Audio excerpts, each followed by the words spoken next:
اللہ تعالیٰ جب کسی کے معاملات حل کرنے کا ارادہ فرماتا ہے تو اس کی زندگی میں کچھ خاص نشانیاں اور اشارے ظاہر ہونے لگتے ہیں۔ اگر تم بھی ان اشاروں کی تلاش میں ہو تو سنو، اللہ تعالیٰ جب کسی بندے کے معاملات حل کرنے کا ارادہ فرماتا ہے تو اس بندے کے دل میں ایک خاص قسم کا سکون محسوس ہوتا ہے، چاہے باہر کی دنیا میں کتنی ہی افراتفری ہو۔ یہ سکون اس بات کی علامت ہے کہ اللہ تعالیٰ اس کے معاملات کو سنبھال رہا ہے۔ اللہ تمہارے معاملات وہاں سے حل کر دے گا جہاں سے تم نے کبھی تصور بھی نہیں کیا ہوگا۔ زندگی بس امتحان ہے، ایسا امتحان جہاں خوشیاں بھی ہیں اور غم بھی، جہاں یقین بھی ہے اور خوف بھی ہے۔ تمہیں لگتا ہے کچھ بھی ٹھیک نہیں ہو رہا، مگر تم نہیں جانتے کہ جو ہو رہا ہے وہی بہتر ہے۔ تم غلطی کر سکتے ہو مگر جو تمہیں یہاں لایا ہے وہ تمام غلطیوں سے پاک ہے۔ اگر اس نے تم سے بہت کچھ لیا ہے تو بہت کچھ ایسا بھی دیا ہے جس کے تم قابل نہیں تھے۔ وہ تمہیں ایسی مشکل گھڑی میں جہاں تمہیں سب کچھ ناممکن نظر آتا ہے لاتا ہی اس لیے ہے تاکہ تم جان سکو سب کچھ نصیب وقت نہیں ہوتا۔ کچھ چیزیں بس دعاؤں کی محتاج ہوتی ہیں، پھر فرق نہیں پڑتا کہ دنیا رکاوٹ بنے یا پھر مقدر۔ جب دعا مخلص دل سے نکلتی ہے تو دعا اس کے حق میں قبول کر لی جاتی ہے یا اس دل کو صبر دے دیا جاتا ہے۔ تمہارا یقین ہی تمہیں زندہ رکھتا ہے، اور جب ساری امیدیں اللہ سے وابستہ کر لی جائے تو ہار جانے کا ڈر کیسا؟ جو جنگ اللہ کے ساتھ مل کر لڑی جاتی ہے اس میں شکست کبھی نہیں ہوتی۔ جس کا کوئی خیال نہیں کرتا اس کا اللہ خیال رکھتا ہے، اور اس کی آغوش سے بہترین اور محفوظ جگہ تو کوئی بھی نہیں۔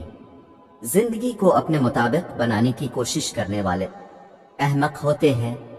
تم اللہ کے مطابق جینا سیکھ جا، پھر وہ تمہارے مطابق زندگی کو بنا دے گا۔ جو دنیا اپنے آپ میں ہی بکھری ہوئی ہے تمہیں کیسے سمیٹے گی تو تم اس کی طرف لوٹ آؤ۔ جو ایسے سمیٹ لیتا ہے کہ پھر کوئی توڑ نہیں سکتا، بس وہی ایک تمہارا ہے تو تم بھی اس کے بن جاؤ۔ جب تمہارا بن جائے گا، زندگی ابھی بھی باقی ہے، راہیں بھی نکلیں گی اور بہت سے نئے دروازے بھی کھلیں گے، منزلیں بھی ملیں گی اور معجزے بھی ہوں گے، داستانیں بھی مکمل ہوں گی اور دعائیں بھی قبول کر لی جائیں گی، اور تمہیں وہ سب ملے گا جس کے ملنے کا تم سوچ بھی نہیں سکتے۔ تمہارا اتنا طویل سفر طے کر کے یہاں تک آنا اور صبر کرنا کچھ بھی بے مقصد نہیں ہے۔ تمہیں اس کا صلہ ضرور ملے گا، اور یوں ملے گا کہ تم راضی ہو جاؤ گے۔ جب اللہ چاہے گا سب بدل جائے گا۔ جو اب تک نہیں ہو سکا ایسا نہیں ہے کہ اب وہ کبھی نہیں ہو پائے گا۔ جو اب تک مل نہیں سکا ایسا نہیں ہے کہ اب وہ کبھی مل نہیں سکے گا۔ جس منزل کا انتخاب عرش والے نے کر رکھا ہے اس تک پہنچنے سے تمہیں دنیا کا کوئی راستہ روک نہیں سکتا۔ ضروری نہیں ہے کہ جو مانگا جائے وہ اسی وقت مل جائے، اور یہ بھی ضروری نہیں کہ جو نصیب میں نہیں لکھا وہ پھر کبھی نصیب کا حصہ نہ لکھا جائے۔ بس یہ ساری وقت کی ترتیب ہے، سب کچھ اللہ کی منصوبہ سازی ہے۔ تمہارے سوچے ہوئے وقت کے مطابق نہ صحیح، مگر جو بھی ہوگا تمہاری رضا کے مطابق ہی ہوگا۔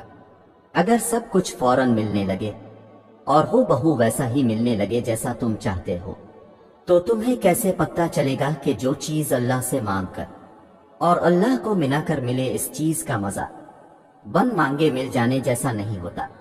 اور اگر نیند آنکھوں میں اترنے لگے تو تم کیسے رات کے اندھیروں میں وہ سرگوشیاں سن سکو گے جو اللہ اور تمہارے درمیان ہوتی ہیں۔ یاد رکھو، جب مشکلات اور پریشانیاں حل ہونے لگتی ہیں اور راستے خود بخود کھلنے لگتے ہیں تو یہ اللہ کی طرف سے ایک نشانی ہوتی ہے کہ وہ ہمارے حق میں بہترین فیصلہ کر رہا ہے۔ تمہاری دعائیں سن لی گئی ہیں، مگر یہ وقت آزمائش ہے کہ انتظار کتنا کرتے ہو۔ تمہارا سکون بس یہ بات خود کو سمجھا لینے میں ہے کہ جو بھی ہوا اللہ کی رضا سے ہوا، اور جو بھی ہوگا اللہ کی رضا سے ہی ہوگا۔ تو اگر دل کو حقیقت پر منانا مشکل ہو گیا ہے تو اس کو من لو جو حقیقت کو بدل سکتا ہے، اور اس کو منانے کی ایک ہی تدبیر ہے، دعا، صبر، یقین اور انتظار۔ ہر چیز کو کسی نہ کسی مقصد کے تحت تم سے وابستہ یا پھر دور کیا جاتا ہے، اور وہ مقصد تم کبھی نہیں جان سکتے۔ بس تمہیں اتنا یقین رکھنا ہے کہ وہ مقصد خدا ہے، اور جو وہ جانتا ہے وہ تم کبھی جان سکتے۔ بس مطمئن رہو کہ جس کے ہاتھ میں تمہارا نصیب ہے وہ معجزوں کا بادشاہ ہے، اور اس سے بہترین کوئی مصنف نہیں۔